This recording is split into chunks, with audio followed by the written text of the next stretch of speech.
Welcome to episode 287. I'm your host, Chantal Broderick. Thank you for joining me today. Throughout COVID-19, the Fitness Business Podcast is supporting you with a series of special In the Trenches interviews. In part one of today's episode, you'll hear from Kari Saitowitz, the founder and CEO of Fhitting Room in New York City. Kari shares what it's like to own a fitness club in the epicenter of COVID-19 and what actions her club has taken to keep New Yorkers moving during the crisis. Then in part two, I speak with Drew Campbell, the General Manager of the International Society of Sports Nutrition, based in Shanghai, China. Drew shares his insights on the state of the fitness industry and life overall in Asia during COVID-19. This week's show is brought to you by our friends at One Fit Stop. It's now time to hear from our first guest, Kari Saitowitz.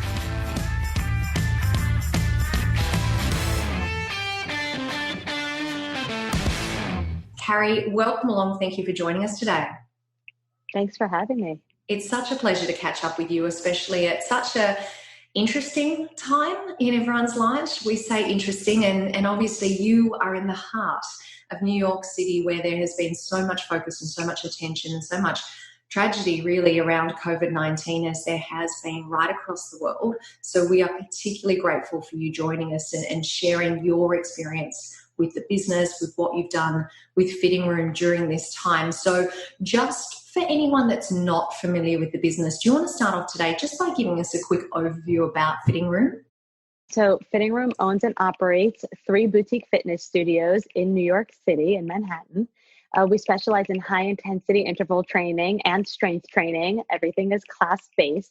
Our focus has always been on personalization, even though we're in a group environment. We have 2 trainers in all of our classes, and we cap our class sizes at 24 people. So we scale movements, we modify movements. Everything is based around functional fitness. So we work with kettlebells, dumbbells, suspension trainers, body weight movements. Our machines are things like rowing machines and ski ergs and assault bikes. We are in the heart of the coronavirus epicenter at the moment. Yeah, absolutely. And, I think the world has watched on, staying up to date with what's been happening. Obviously, everyone is affected by this, but we've certainly seen just how affected New York City has been. And as you said, you are in the heart of it. And before we talk about Fhitting Room Live, which you're going to tell us about, I've just got to tell everyone, when New York City reopens and we're all allowed to travel again, then get yourselves along to Fhitting Room and do a workout, because it was one of my absolute favorite workouts in New York City, and I love a good workout. So it is just a fantastic place to go. So guys, make sure you get along and check it out. And also, I should just mention, if you missed the episode that we did with Kari, how long? I think it was maybe a year and a half. It might have even been 2 years ago. It was a little while ago now. Or a year and a half. Yeah. Maybe a year and a half. And Kari was telling us all about the branding, and I've subsequently, I think, referred that episode to so many people, talking about how you actually established and built the Fhitting Room brand. So if anyone missed that, make sure you jump back and check out that episode. But for today, I want to chat about what you guys have been doing. You've created Fhitting Room Live. You very quickly came up with this new strategic direction amidst the COVID-19 crisis. So can you take us back to that time and what you did and what type of actions you put in place very quickly to be able to keep New Yorkers moving throughout this time?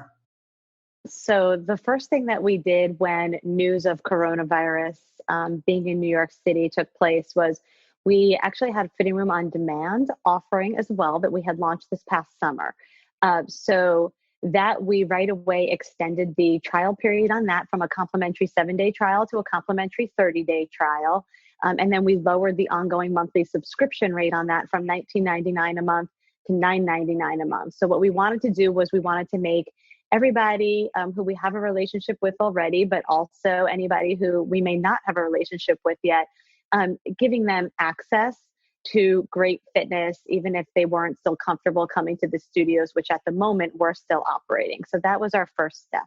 The second step was doing a team-wide webinar with my entire team, just communicating very openly and transparently about how we were monitoring the situation, thinking about the situation, And then I asked for volunteers to form a coronavirus task force. And what I really wanted on my own team was representation of all of the different job roles within the organization, from our cleaning team to our front desk team to the trainers, and then of course corporate. What I didn't want to happen was sit in corporate offices with my small business team and make decisions that affect our 50 employees who are going to be interacting with people in all different ways and keeping the studios clean and sanitized. So we formed that right away. And then every day, I would say for the next couple of weeks, while everything unfolded pretty quickly, it was still around 2 weeks before we actually made the decision to close our studios. We either did a task force phone call or touch base, or something with the full team, or I sent an email communication to the whole team. So there was sort of a day-by-day transparency and communication about what we were seeing, what we were hearing. We did anonymous polls every few days, taking stock of whether employees were still comfortable coming to work or not, and also made sure that employees knew that if at any point we were open, but they were not comfortable coming to work, that was something they did not have to do. So I feel like our stage one of preparation was making sure that our team knew what was happening and that everybody felt comfortable, and setting up infrastructure for the decisions we were making to feel comfortable to everybody through the team, through the organization. Step two was anticipating. So, we started to see the writing on the wall and thought, the day is most likely going to come where reducing our class sizes, which we did, or we stopped sharing equipment. So we reformatted our programming. We kind of thought early on that was enough, but we felt that at some point that wouldn't be enough. So we talked about what the world was going to look like. And it's so interesting because the one thing that never crossed my mind was closing down the business. In my mind, it was, well, how do we translate our studio business to virtual? So we decided, right away that we had to stay true to our brand. So our classes in studio are all about personalization, one-on-one attention, form correction. So that then helped navigate and guide our decision about what technology platforms might be suitable to doing fitting room classes in a new reality where people are not leaving their homes.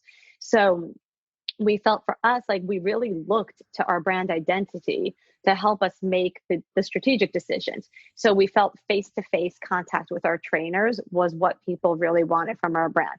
We felt that interaction with each other. So we know that we have a really tight-knit community, and many people like to take class with their friends. And particularly in an environment where people can't leave their houses and socialize, we thought that would be even more important. I listened to a lot of webinars and best practices about how to take a business virtual. So all of the webinars spoke about keeping your virtual schedule as close to your brick and mortar schedule as you can. So we tried to align our trainers with the days that they normally teach, the day parts that they normally teach, so that we can try to deliver as normal a feeling to people as possible in a very not so normal time in their lives. So we had made a decision before we left the office on a Friday one week as to how we would book people. Bringing in revenue was another non-negotiable for me because my objective was to keep as much of my team employed for as long as possible. And so we wanted to figure out how we were booking people, how we were collecting revenue, how we were checking people into class, how we were going to troubleshoot technology issues that clients might have access in class, and what technology platform to use. So all of that was decided by the end of a week on a Friday. We were still open at the time. I took class at the studio on Saturday. I went to a friend's for dinner Saturday evening. This was back the weekend of March 14th and 15th.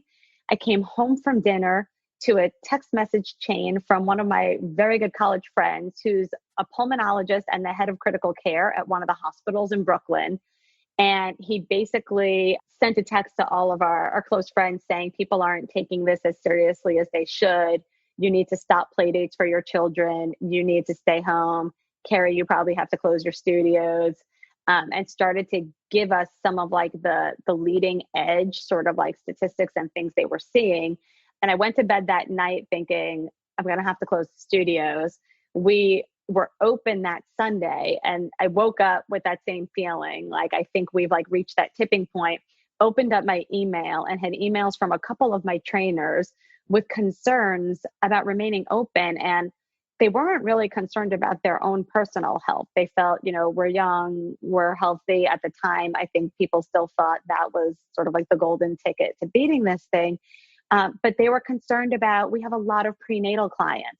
We have a lot of clients who are older. We have kids classes. Like, we bring a lot of different communities into our community. And then everybody on our team, while maybe young and healthy, is on public transportation. And there started to be this feeling of, like, what if I'm passing it on to somebody else? And so I, pulled together a call with my task force that day. We made a decision that would be our last day of classes. We sent an email. I sent a very personal email to our client database that night. And at the same time I sent that email, I committed to my team 2 full weeks of pay for everybody in the company, regardless of their position. But we also made available, we called them like COVID-19 support packages. We're not a nonprofit, so it's not a charitable contribution. That was like very forward facing to clients, but we had a lot of clients who were really concerned about what would happen to our team members who they've become so connected to if we do close the studios. So we had these support packages that we made available for our community to support the team, and 100% of those package revenues went towards that 2 weeks of payroll, essentially. And then I told my team, listen, I'm 100% confident we're making it through the coronavirus, whatever that looks like. We are launching, we had already made a decision by Friday. We're going to launch Fhitting Room Live, which we're going to bring our classes virtual. We know the technologies we're going to use. We're going to set up a trial class among just the team. So this was like a Sunday night, on Monday. So we trialed internally Monday, Tuesday. We announced to our community and our clients on Wednesday, and we started classes Thursday virtually. And so right off the bat, we had a revenue generating model. I had modeled out 21 classes a week. I was thinking 3 classes a day. We are between 90 and 100 classes a week right now. So it's been really incredible. I have about 50% of my team actively working and engaged in employment. 100% of my full-time Fit Pros, my regional studio managers, a good percentage of our full-time front desk. I kept the head of my maintenance team employed, and he goes into each of the empty studios once a week and does cleanings and maintenance and runs all of the utilities.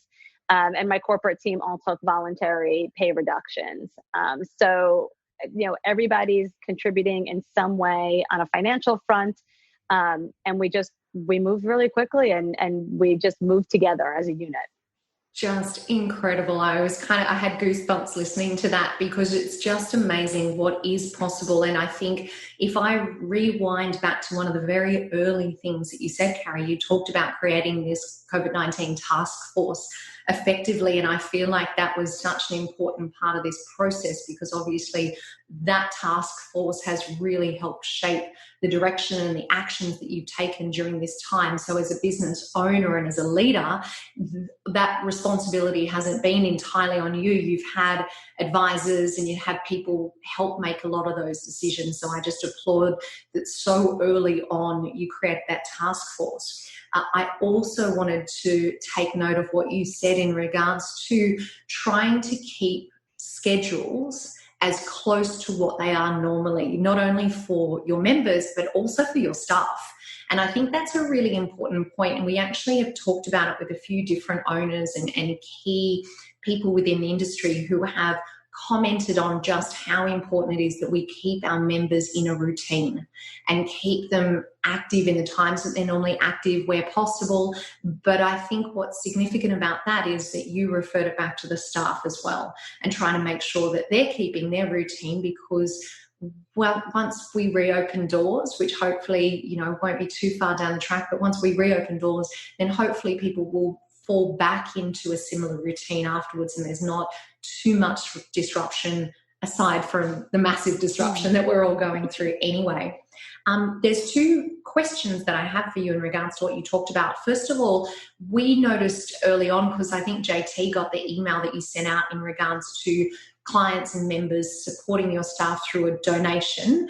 Can you tell us a little bit more about that? Because I think we haven't seen anyone else do it, first of all. I think there is so much we can learn about that, and it really showcases the fantastic relationship between your members and your staff.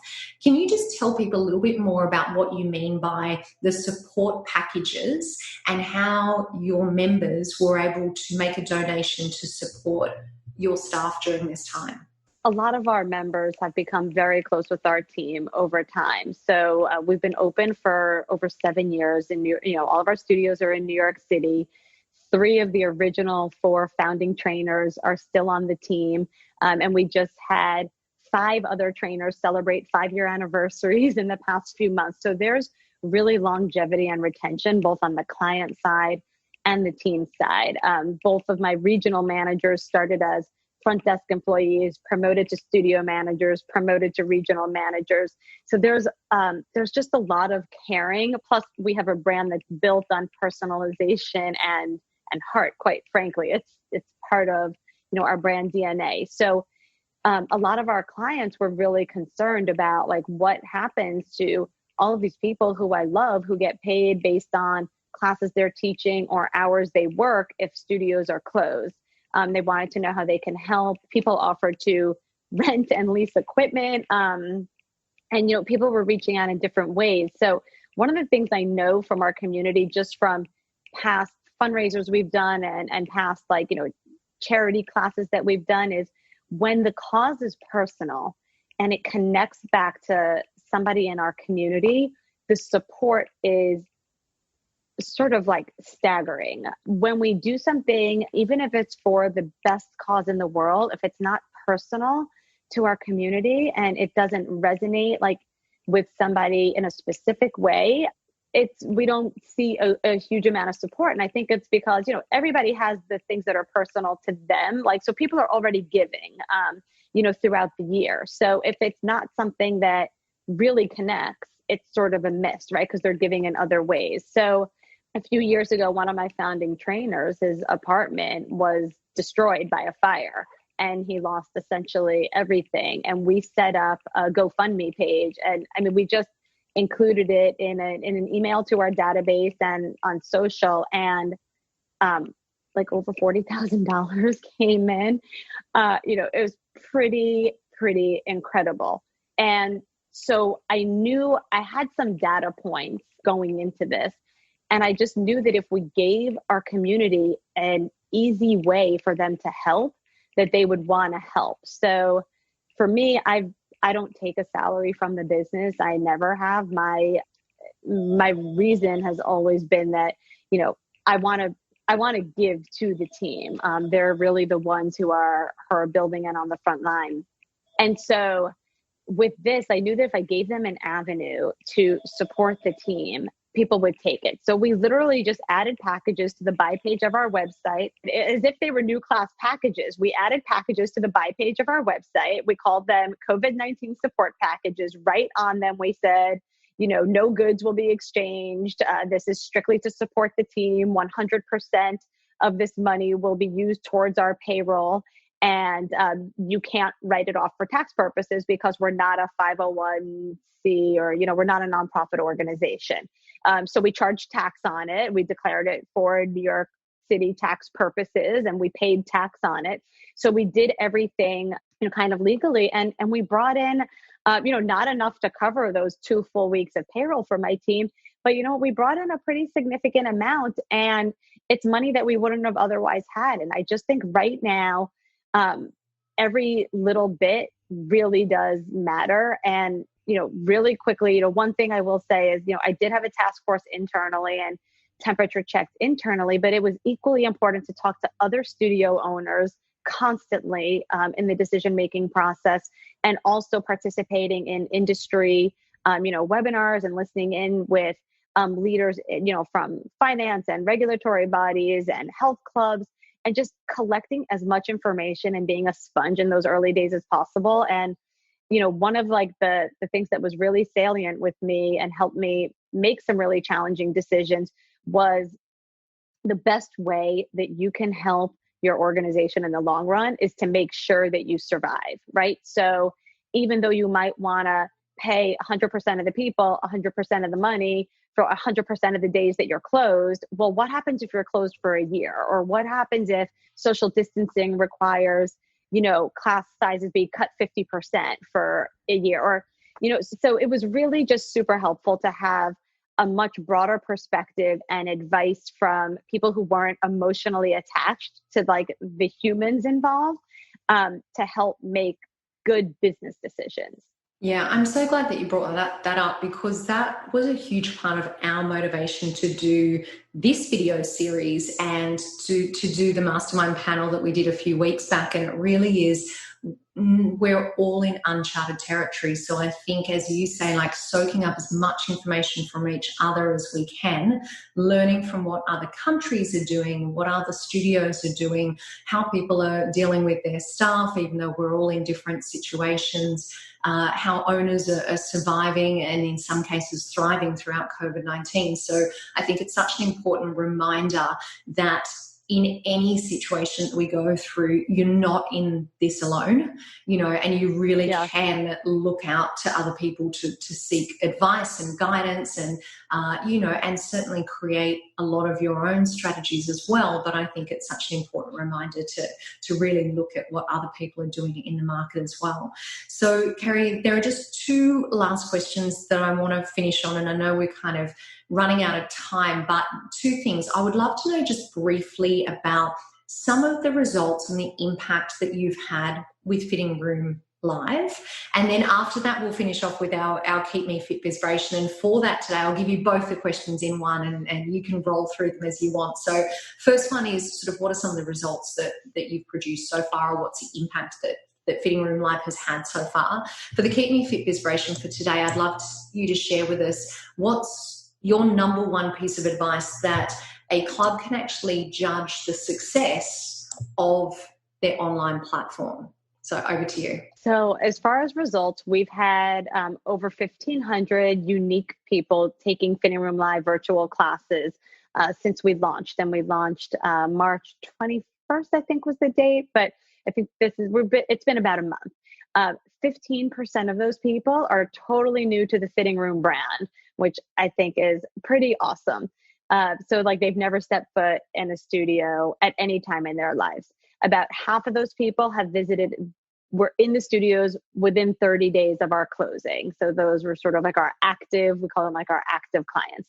And then 40%, 39% of the people taking classes with us virtually, I call them lapsed users. They hadn't been to a studio in the 30 days prior. So some of those people were core users that moved, and so they're no longer near a studio. Some, I think, are people like yourself, perhaps, who, never lived in New York, but you swung through our doors while you were here. And then I think also, we live in New York where there's thousands of fitness studios. And so, there's a lot of people out there who have routines, but this is an opportunity to try something else or add something back into your routine that maybe you loved. So that's pretty cool. And then we're actually seeing frequency at about 2x the rate that we see it in studio. So we're seeing people taking about twice as many classes per user, which is really awesome. And we're also seeing about 75% week over week retention. So we've seen some weeks at as high as 78% week over week retention for our clients. So it's really exciting, really encouraging. And I think it's really a two-way street. As much as clients will reach out saying, thank you so much for launching this. Thank you so much for like bringing some normalcy and of course, health and wellness into my life. I mean, our team and our trainers feel the same way, so whether it's the trainers teaching the classes or our fit hosts, as we call them, the front desk who are, playing the role of customer service and tech support, or my business team, it's giving everybody a reason to wake up in the morning, a sense of purpose, a sense that, we are doing something good, and things we do in studio just through having two trainers in a class where we're able to really cater for special needs. We've launched all sorts of special community classes through this platform So we have pre-postnatal class. We launched a Forever Fit class, which is for people age 65 plus. We have Fit Kids classes. We have Healthcare Heroes, which is twice a week. We do complimentary classes for healthcare workers. We're launching our first ever Family Fix. We're announcing it Monday, where one of our trainers with his 2 sons will lead classes for families, parents, and kids who want to take class together. So we're really trying to be, true to our brand, but take care of as many people as we can in such a, sort of devastating and unprecedented time. I just have to jump in and say how fantastic it is that you created all of those different segments of classes, because I feel as though that alone, from a marketing perspective, could really continue to extend that reach. I mean, the idea of your trainer working out with their kids and, as you said, the complimentary healthcare classes is just incredible. So I just wanted to acknowledge what a phenomenal concept that is, that you've come up with those different segments or different categories. I absolutely love that. Thank you. Yeah, that's brilliant. It's not that they're new people to us. It's just that in real life, when you have 2 trainers and 24 people in a room, you can scale and you can modify and you can give people alternate movements. But when you're 1 trainer and 24 people and you're virtual, it's a lot harder to do that. So we want to still serve all of those people and give everybody a place to stay fit and happy and healthy. Your other question about what's the one thing to look at to know if your digital platform is successful? I mean, one, willingness to pay. We've discounted significantly, knowing everybody's having a hard time. So, a drop-in class at a studio is $38. Our virtual class is $20. But I think willingness to pay, I'm going to say 3 things. I'm sorry, it's not one. Retention. And this is a qualitative one. It's not data-driven.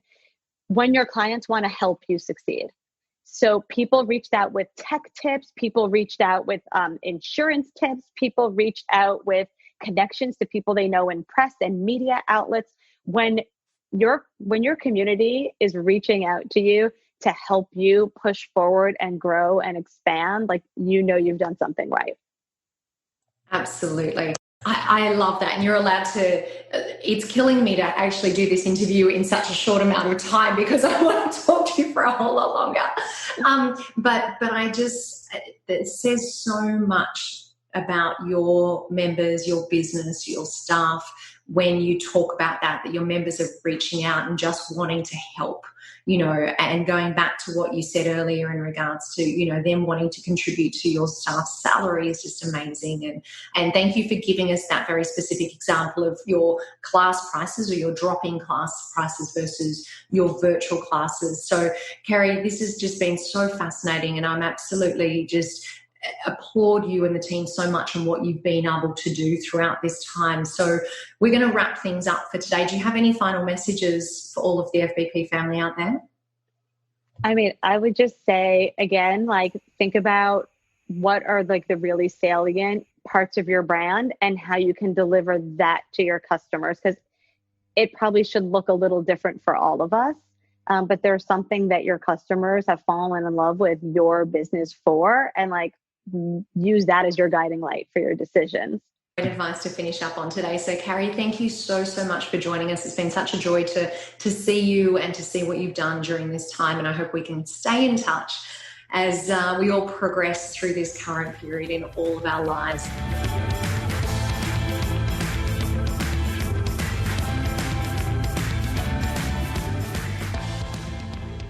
Now it's my pleasure to welcome our second guest this week, Drew Campbell, the General Manager of the International Society of Sports Nutrition, based in Shanghai, China. Drew Campbell, welcome along. Thank you for joining me today. Thank you, Chantal. We are super glad to have you on. And what's really interesting about today's interview, Drew, is we have had guests speak to us from Australia, from America. We've got some guests coming up from the UK. We have not had anyone chat to us yet from Asia, and you are actually based in Shanghai, and you're joining us today because you've got a very different perspective, because you're a little bit further down the line than the rest of the world at the moment as far as COVID-19 is concerned. So do you want to tell us just a little bit about life for you at the moment as a business owner? Talk to us about the fitness industry over there, what people are doing, and maybe just give us a little bit of an insight into your world at the moment based in Shanghai, China. Well, I'll just give you a small snippet. I was actually in Australia. I go back to Australia for holidays once a year, usually around Chinese New Year when things are down. So we're in Australia for about a week, and then we started hearing news, and then a week later we decided to cancel our return airfares and stay in Australia. So I was actually in Australia for 2 months and camping out at my mother's home. Didn't know which way things were going. So it was pretty airy, pretty scary for us. And it was very, very difficult on work during that period of time because we had children. We weren't in our office. All of our offline courses cancelled. The offline education courses cancelled. We had courses in Beijing. People signed up and paid and scheduled. We had another course, which I was really, really excited about in Korea, because we don't just do education in China, but in other regions of Asia, and everything that was gone. So it was quite scary for us as a business, income-wise, and also what's next. But something we were preparing for and endeavoring to do was shift into online anyway. So, fortunately for us, we didn't have, there are some education companies that in China and Asia who are really struggling because they've got huge locations, huge facilities, huge cost, rental, a lot of staff. Fortunately for us, we didn't have that. It's not something we ever want to do. We were able to pivot quite quickly into things. So we have since then launched live streaming, and we've been doing a lot of live streaming courses since then using technology like Zoom. It's interesting you say that, because I think that's probably the situation that a lot of fitness businesses were in as well. I certainly heard quite a lot of people saying, well, we had planned to create an online platform, or we planned to be able to deliver sessions online, but it wasn't something that they were quite ready to do at this particular point in time. So I guess for those people that were in that position, they had that little head step or head start, I should say, in moving online and transitioning through this. I mean, from your perspective, Drew, were you able to embrace that change? Did it have sort of a longer term? And I guess everything's still short term at the moment, but given that you've come out of it now, were you able to keep the business going with those online options? For anyone that is going through what you went through, is there any advice that you would give them sort of looking back? Yeah, I mean, that's a good question. I mean, firstly, there's still no schooling or education or offline classes at all. So things are starting to come back to life, and it's a beautiful spring day today and the sun is bright. So, you can smile about a lot of things, but, you could say it's back to a new normal. So we're not going to know until like a week or 2 weeks, like everywhere else, if things going to change. I mean, my gym opened a week and a half ago with limited access, limited hours, and wearing a face mask, which is a little difficult to train with. But I mean, it was shut for 3 months, but we didn't really know when it was going to open until really the last second. So to be clear, we're still in the new normal of courses, which is live streaming, and we're filming a lot of content now for a new online platform. But no, we're not going back to normal just yet. Yeah, well, I think you raise a really good point. Is will we ever go back to what we used to consider normal? Maybe we won't. Perhaps it is just the new normal as you phrased it. So, Drew, just in relation to your experience with your gym personally, let's just take a look at that for the moment. Can you tell us a little bit about, you mentioned like reduced hours, reduced sort of days and stuff like that. Is there still a social distancing? Like, what are some of the rules and regulations that your gym have put in since reopening? First, I just want to make one point, and I think this is a reference to what you were saying before about a lot of the new normal and things that are going on. I mean, we were planning to make changes, but Albert Einstein once said that necessity is the mother of all inventions. And this is what we're all facing at the moment. Everywhere in the world, we have to reinvent ourselves and change. We were looking at it before, but it wasn't necessary. So we got busy and we got sidetracked and we were complacent because we were making money in other areas. So it is necessary to evolve to the new normal now, and it's actually not too bad. There's a little bit less moving parts. I don't have to live out of a suitcase traveling to different parts of Asia all the time. I am spending more time with the children. Hey, they don't have school, but there is some benefit to the new normal as well. It's a bit probably airy for you guys that aren't in China. It's been strict, like, draconian. I'm Australian. I've lived here for a long time, so 15 years almost. So it's kind of a little bit more easy for me to adapt in a very, very strict regime of how things are done. Because of that, things can open, and also the problem, at least currently, is subsiding. Every shop you go into, every shopping mall, including gym, you're getting your temperature checked. You have to show a green code of getting in places. What's the green code? It shows that you've been in Shanghai a certain amount of time. Wow. And do you have to show that going into your gym, and do you have to get a temperature check going into the gym? Yes, correct. Both of the above. Yes, so it's really good. It means things can go back to normal, but I don't know if other cultures and other countries would accept some of these standards. When people, say, well, China's getting back to normal, well, it's not really in some ways, and there are some very, very strict policies to ensure people are still healthy. So, Drew, let's talk about your business for a moment, because you're an education company. You work very closely with different fitness providers, and you've already told us that you have gone through the steps and continue to go through the steps of providing your courses online. What is next for you? Like, now that you're in this position, what do you foresee the next couple of months look like for your business? And are there any further changes that you anticipate that you might need to make moving forward? We're doing live streaming now, and it's working. We're looking at other languages as well. Currently, we've just been doing Chinese Mandarin language live streaming courses for China. One we have coming up in 2 weeks. A gentleman from Melbourne, Chinese, Australian, is logging in because, hey, this is live stream. You have no borders. We have a partner in Korea, so we most likely have to launch a Korean language because our offline course is cancelled. So that will be Korean. We're in talks with Dubai, Middle East. Dubai is English, but some other parts are not English, of course, Arabic. So we might have to reinvent there. And we are actually launching an English language live streaming, and that's accessible to everywhere in the world as long as the time zone fits. Australia can log into our live streaming. Thailand is 1 hour behind China, so they have to log in 1 hour before. And America can even log in, but it's kind of in their late afternoon, evening. So, we can access a good portion of the world. We've never done that before, and with offline, we couldn't do that before. Yeah, I think that is particularly interesting because all of a sudden this situation has, I guess, put you into an environment where it sounds like you're opening up a wider audience, a broader reach for your particular business in areas that you may not have previously expected to get income from. So are you kind of re-looking at the business overall? I'm just thinking from a fitness perspective as well. What are some of the considerations that gym owners should do now that I guess they've got the world at their fingertips in many ways, which perhaps previously we always limited ourselves to our not everyone, but many of us limit ourselves to our bricks and mortar facilities. And like in your example, delivering courses online, speaking to one person only. What considerations would you say fitness owners should think about now that they potentially can reach a much broader audience than previously?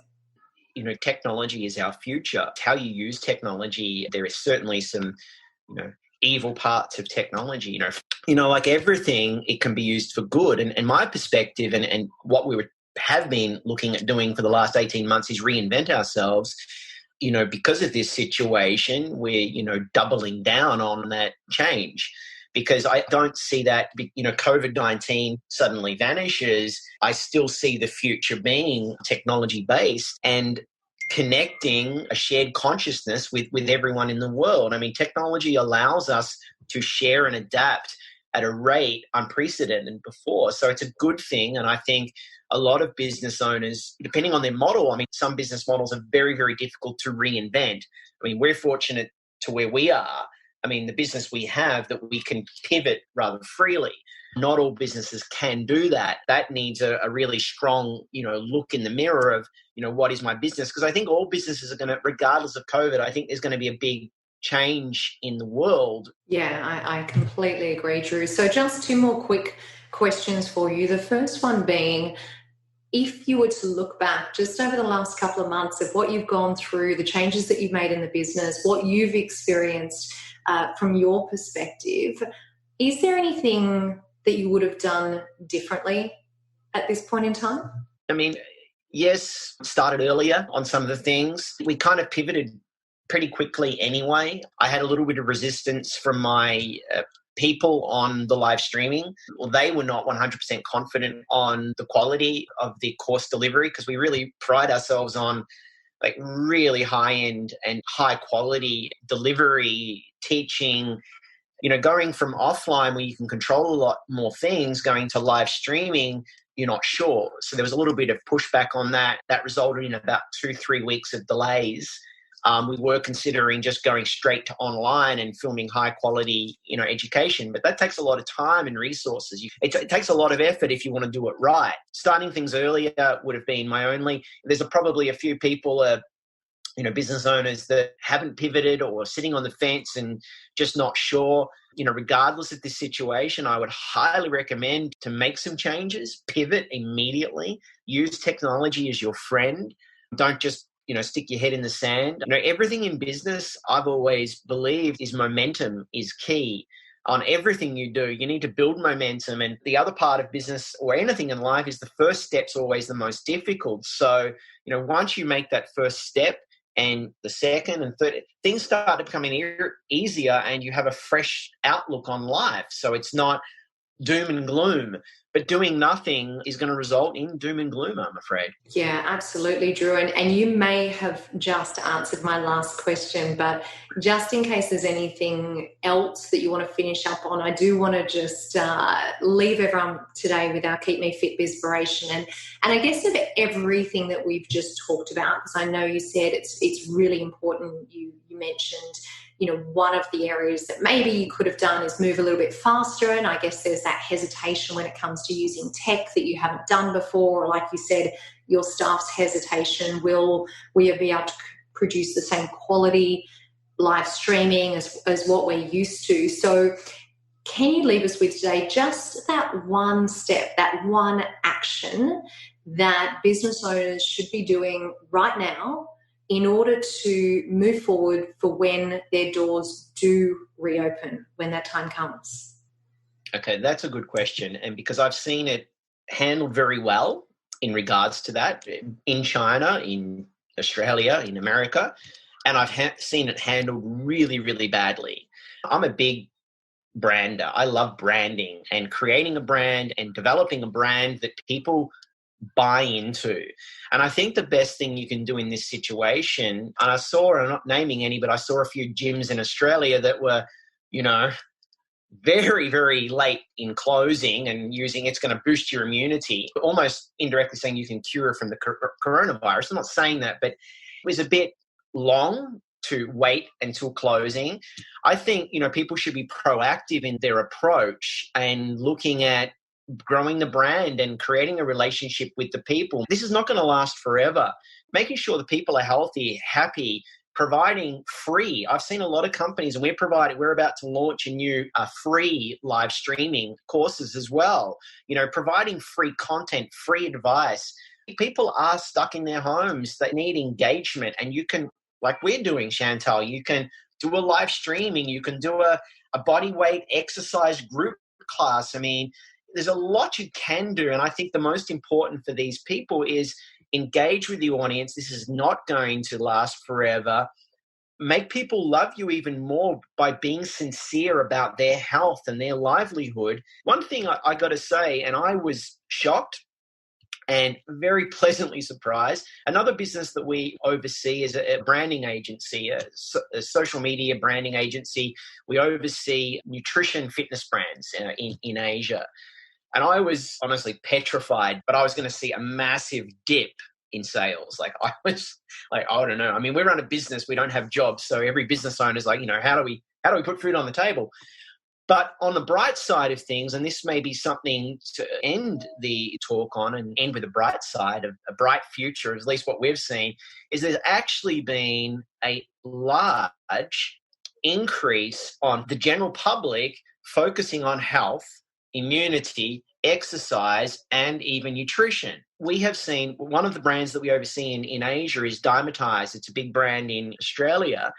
And I was shocked. We've had 2 orders in the last 3 weeks, and decent size orders. There's another order being prepared now. And I asked a friend of mine, I'm in an organization called the Entrepreneur Organization, EO. There's a big chapter in Australia. There's a big chapter in Shanghai. One of my friends in EO Shanghai, and he concluded with his big data analysis, there is a big want and need for people to look after their health, look after their immunity. With the right positioning with the people going through this right now in Australia, America, and everywhere, if you resonate and connect with the people, possibly reinvent for online options that you can make money from now, but look at the long-term picture. There is going to be a boom within the health industry, in my opinion, massive boom in the health industry after this, because people value their health. Money you can lose. That's okay. But health, you cannot lose, and you need to protect that. And that's what's on everyone's mind. So resonate with that, with your audience, connect with them, and you could actually see, you could make up the lost profits in as little as 3 months if you do it right, because it will open again. We really appreciate your perspective because, like I said, we haven't spoken to anyone that's just that little bit further down the path to the rest of the world at the moment. So we really do appreciate your perspective, and it's great to be able to look back and see what you've done so far, but also know that part of this has been, I guess, an evolution of the business in many ways, because you have been able to reconsider how you do things, you've been able to change how you do things, and we really appreciate you taking the time to share your experience and your perspective with all of us here today. So Drew, thank you so much for joining me. Thank you, Chantel.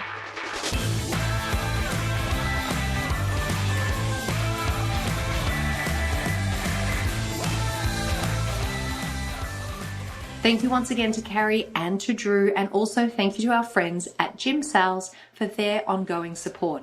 For more COVID-19 in the trenches videos, please visit our website at fitnessbusinesspodcast.com/COVID-19-videos. Thanks for joining me today.